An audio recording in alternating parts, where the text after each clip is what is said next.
Hello mga Japanine, welcome back to my mini vlog. So for today's video is ano ang kinakain ko sa isang araw bilang isang OFW. So for today, since 8 a.m. nga niyan is gusto ko ng kape. So dumaan muna ako sa Family Mart since meron pa ako 1 hour para magantay ng bus papunta sa aking work. So, since may 1 hour pa ako, dumaan muna ako sa Family Mart. And ayan, bumili ako ng kape, hot coffee latte, and syempre yung tubig. Dahil sa ating medical ay hindi masyado maganda, kaya kailangan natin maggambate sa pag-inom ng tubig. So, bumili ko dyan ng onigiri, tuna mayo, spicy chicken, and yun lang naman yung binili ko. So, bilagin nyo kung ilang beses ako magsoso. Joke lang.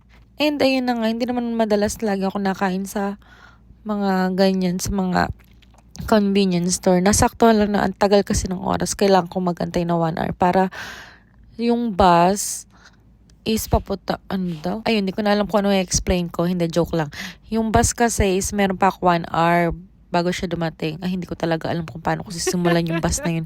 Lintik na yan. Uy, basta yun. May 1 hour pa ako para sa pag-aantay ko ng bus papunta sa work ko. So, ayan, kumain muna ako ng breakfast since hindi pa naman ako nakain talaga ng breakfast that time. Kaya nga kumain ako, diba? Kasi nga hindi pa ako nakain ng breakfast. So, kakain ako. Usually, hindi talaga ako nakain ng breakfast kasi pag nakain ako, isang araw, buong araw ako tain ng tae. Ay, sorry sa mga nakain dyan or sa mga nanonood ng videos ko habang nakain. Pero, tae talaga ako ng tae. So, minsan, nakain ako, minsan hindi. Pero most of the time, hindi.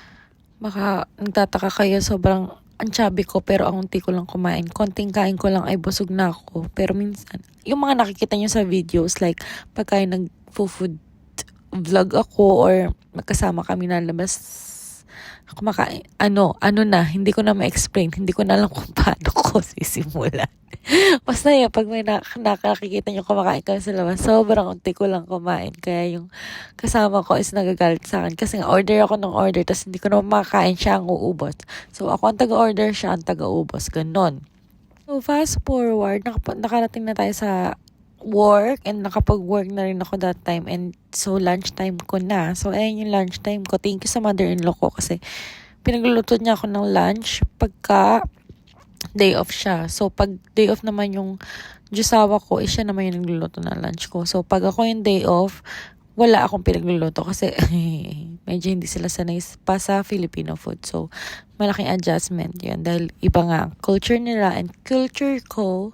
So, ayan. So, ako nag-a-adjust din ako dyan kasi hindi ko masyadong gusto pero nagagambate naman ako. So, kailangan natin gustuhin ang isa't isa dahil habang buhay tayo magkasama, charis. Kaya sa may mga balak mag-asawa dyan ng Japanese, so kailangan tanggapin ang culture nila, kailangan mong tanggapin ang pagkain nila at kailangan mo silang mahalin ng buong buo dahil mahirap sila mahalin.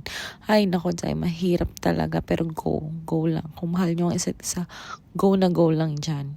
Support yan. So, laman lang tayo ng laman dahil mamaya back to work na naman tayo. And fast forward sa merienda time.